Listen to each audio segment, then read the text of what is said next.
Assalamualaikum warahmatullahi wabarakatuh. Kam jirtan kabajamtoota daawwattoota Aisha YouTube. Alhamdulillah nagaa jira. Isinillee akka nagaa qabdan. Abdii Rabbiirraa hin qabaa. Isinin jaa akkam jirtan?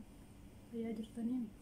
Warri na daawwattan, warri sheerraa kanaaf gootan hundi keessaniyyuu baay'ee galatoomaa isinin jedha. Warri koomentii na barreessitan koomentiin keessan baay'ee nama jajjabeessa. Baay'ee akka deebi'ee dhufu na taasisaa jira. Baay'ee isin galateeffachuu barbaada asumaan arramootu viidiyoo na qabadhee dhufe maraq laham akkamitti akka hojjetamu waliin ilaalla afaan tura. Kun amma gara hojii keenyatti gisee deemnu foon haala kanaan ciree qopheessee jira itti naqa. Asitti immoo qullubbiin jira, zanjabilli jira, shunkurtiin jira.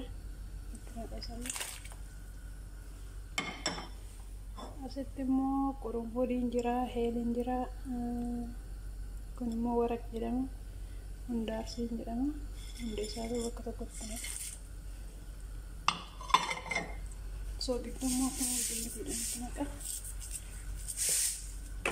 Kun haala kanaa biyaan sa'a lamaaf bilchaachuu qaba. Achi booda walitti deemnee akkamitti akka qolaallaamu akkamitti akka mootu hojjetamu waliin ilaalla afaan turaatiin jedha.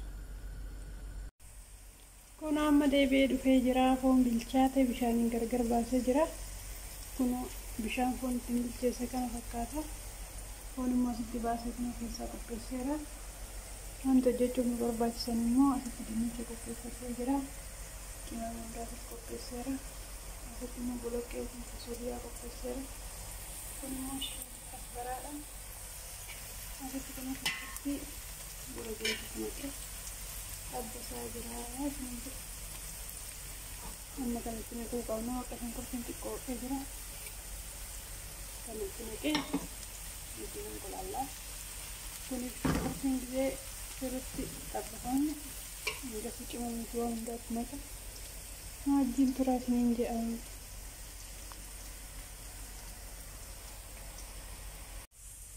Kun amma haala kanaan cimamu hundaatti naqee jira. Baay'een qomaatiif naqatee baay'een qomaatiif isa tokko walitti naqee jira.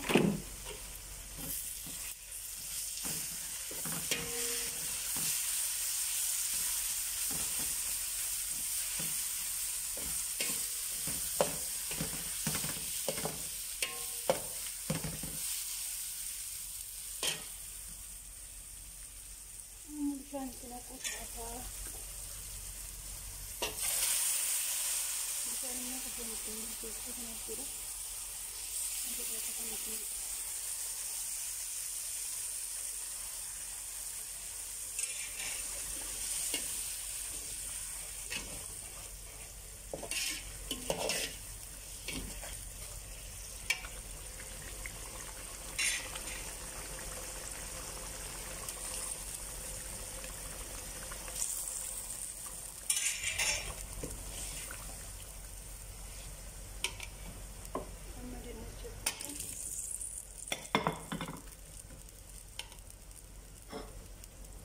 Suuriyaa.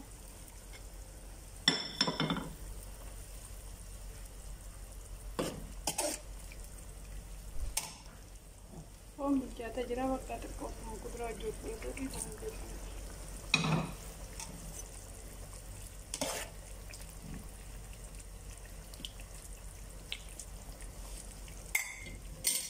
Haala kanaan akka sirriitti bilchaatu ibidda jala qannisee biyaansi bakka walakka isaatiif tursiisee booda walitti deebinaa nagaannaa tura.